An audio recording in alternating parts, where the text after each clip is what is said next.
Infor time track facility setup. Facility is the first level of employee categorization. It's generally used to denote a physical location, but also can be used to group the departments of a particular manager under the same umbrella. If we look at the facility form, we assume the site parameters have been completed already. Specify the facilities code, enter the description. If the facility is to be included in the payroll extract, we enter the value to include it in the extract in the payroll code. The ERP code is not currently used. We set the time zone for the facility. We're then going to look at the different tabs. We have the General tab, defining facility, payroll, and absence tracking years. The Dashboard Colors tab, defining status visual cues on the hours summary and elapsed detail forms. And Payroll Colors tab, defining status visual cues on the payroll summary form. On the General tab, use the calendar setup to define the facility holiday calendar, the payroll calendar, and absence tracking years. The site parameter start date and year default in from the site parameters form. The start date represents the first date of the site calendar, can be any day of the week in any month desired, and can be a date prior to or after the first of the month. The common practice is set the facility and payroll start dates equivalent to the site calendar. Absence tracking is usually set to January 1st, but there is no ramification for setting it equivalent to the site calendar or any other date. Use the Facility Holidays button to open the holiday form. This form allows you to define report dates as facility holidays. These are defined just for this facility. It will not be observed by other facilities in the site. Facility Calendar button displays a 12-month array. The facility and site holiday report dates will display using the color schema defined on the Colors tab. Facility holiday report dates will use a visual cue defined on the Dashboard Colors tab. The payroll output location is only used in on-premise installations. It's the location that the payroll extract will be saved to.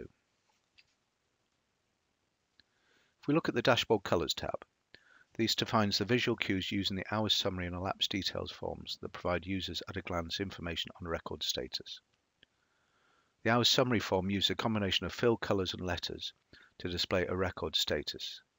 The information is set by the installer.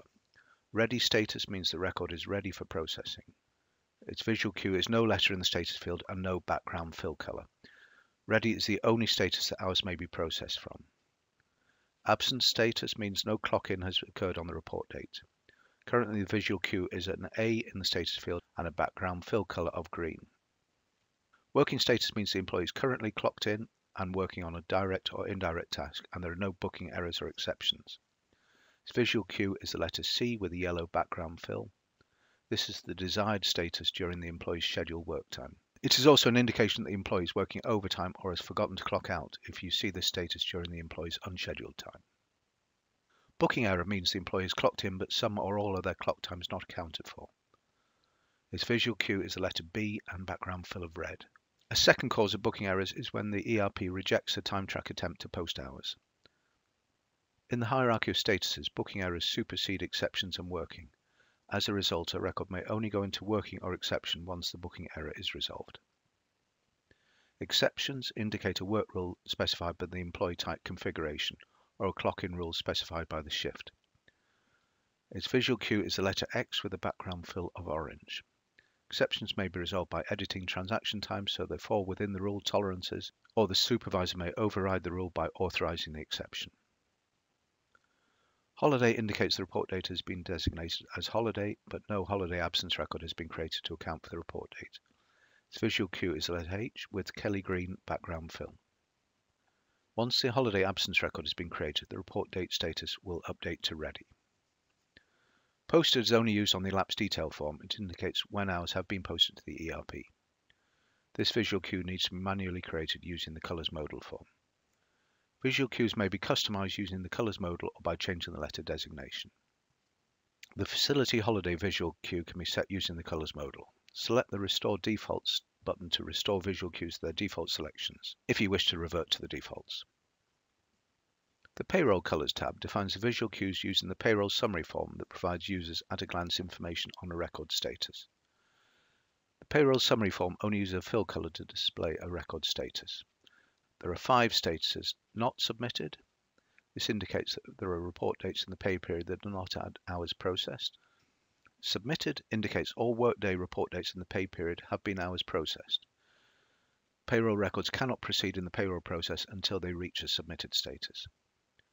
Premium calculated indicates premiums have been applied to eligible records. This is an optional step. Premiums will be added automatically during payroll processing if they were not added manually. Payroll processed indicates the payroll has been locked and is ready for export. Prior to the payroll process status, timesheets may be reopened, edited, and resubmitted. Once payroll is processed, timesheets may not be reopened without the payroll administrator's authorizations. Payroll administrator will revert the payroll back to the submitted status when a timesheet needs to be reopened. Exported indicates the payroll records have been extracted into a document that will be sent to the payroll processor. You can use the colors modals to set the statuses to the desired color scheme.